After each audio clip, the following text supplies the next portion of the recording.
સમાચાર સુરતથી cyber crime સેલે 20 લાખના ડિજિટલ અરેસ્ટ મામલે 7 આરોપીઓને ઝડપ્યા।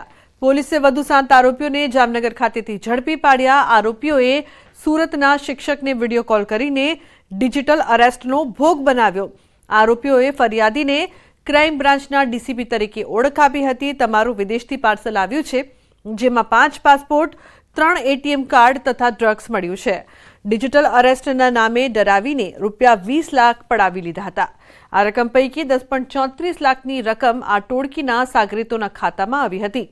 પકડાયેલામાં ટ્રાન્સપોર્ટર, મોબાઈલનો વેપારી, કોલેજનો વિદ્યાર્થી, ચાની લારીવાળા સહિતના આરોપીઓ છે। तो बीजी तरफ सूरत में 1 करोड़ 5 लाखना डिजिटल अरेस्ट मामले वधु 4 आरोपी झड़पाया है। सूरत साइबर क्राइम सेल पोलीसे वधु 4 आरोपीओं ने अमदावाद खातेथी झड़पी पाड्या है। पोलीसे अगाऊ 2 आरोपीओं ने झड़पी पाड्या हता। आरोपीओए फरियादीना मोबाइल नंबर पर वीडियो कॉल कर्यो हतो। विदेशथी ड्रग्स, नकली पासपोर्टथी पार्सलना नामे फरियादीने डिजिटल अरेस्ट कर्या हता एम कहीने फरियादी पासेथी आरोपीओए अलग अलग बैंक अकाउंट में रूपिया 1 करोड़ 5 लाख पड़ावी लीधा हता। त्यारबाद कॉल कट करी तेओ संपर्क विहोणा थई गया हता।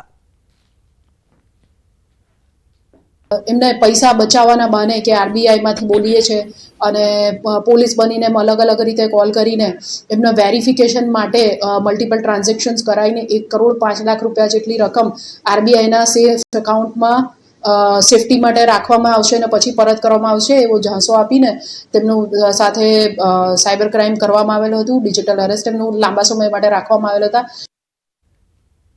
तो सूरत साइबर क्राइम सेले पॉलिसी फ्रॉड मामले एक आरोपी ने झड़पी पाड्यो छे। पोलीस आरोपी अमित कुमार ठाकुर ने दिल्ली खातेथी झड़पी पाड्यो। आरोपी पोते पहला इंश्योरन्स कंपनी में काम करतो हतो। आरोपीओ पोतानो अनुभव अने डेटाथी फरियादीनो संपर्क कर्यो हतो। पॉलिसी पकववा माटे लोभामणी लालच आपी हती। लोभामणी लालच आपीने फरियादी पासेथी कुल 21 लाख पडाव्या हता। बादमां आरोपी फरियादीथी संपर्क विहोणा थई गया हता। हाल पोलीसे आरोपीनी धरपकड़ करीने रिमांड मेळवવાની प्रक्रिया हाथ धरी छे।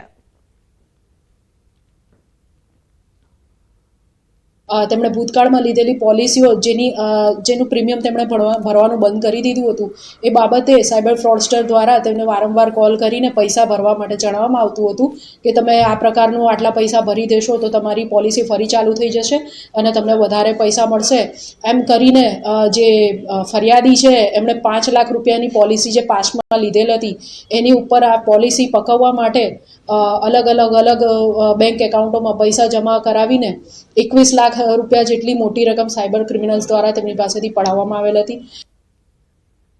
तो वडोदराथी नकली फायर एनओसी कौभांडनो मामलो सामे आव्यो छे। आजवा रोड अर्श कॉम्प्लेक्स पासे नकली एनओसी मळी आवता फायर विभाग पण चौंकी उठ्युं। મળતી માહિતી મુજબ શિવાય ફાયર સર્વિસના કન્સલ્ટન્ટે એનઓસી આપ્યા હોવાનું ખુલ્યું હતું। એનઓસી સાથે 85,000માં फायर सेफ्टीનું કામ આપ્યું હતું। डेवलपर्स तथा एजेंसीना संचालकने फायर विभागे नोटिस फटकारी। पोलीस फरियाद करी। हाल कौभांडमां कॉन्ट्रेक्टर जयेश मकवाणाનું नाम खुलवा पाम्યું છે। पोलीसे आवा કેટલા डॉक्यूमेंट्स बताव्या તે દિશામાં તપાસ હાથ ધરી।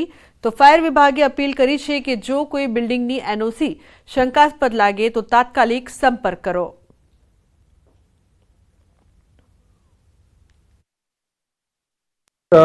वो जो एनओसी है उसके ऊपर में पूर्व इंचार्ज चीफ फायर ऑफिसर की साइन है और उनके बाद के जो पूर्व इंचार्ज चीफ फायर ऑफिसर है उनका नाम है, तो उससे साइन और नाम जो है उसमें कॉन्ट्रडिक्टरी लग रही है, इसलिए हमें वो लगा कि ये मामला फोर्जरी का है, इसलिए हम लोग अभी पुलिस के पास में उसकी कंप्लेंट की हुई है। हमने रावपुरा पुलिस स्टेशन में इसकी हमने आज कंप्लेंट की हुई है और उनको कहा कि आप आगे की इन्वेस्टिगेशन करिए। साथ में हमने बिल्डिंग ओनर जो है उनको भी नोटिस दिया हुआ है।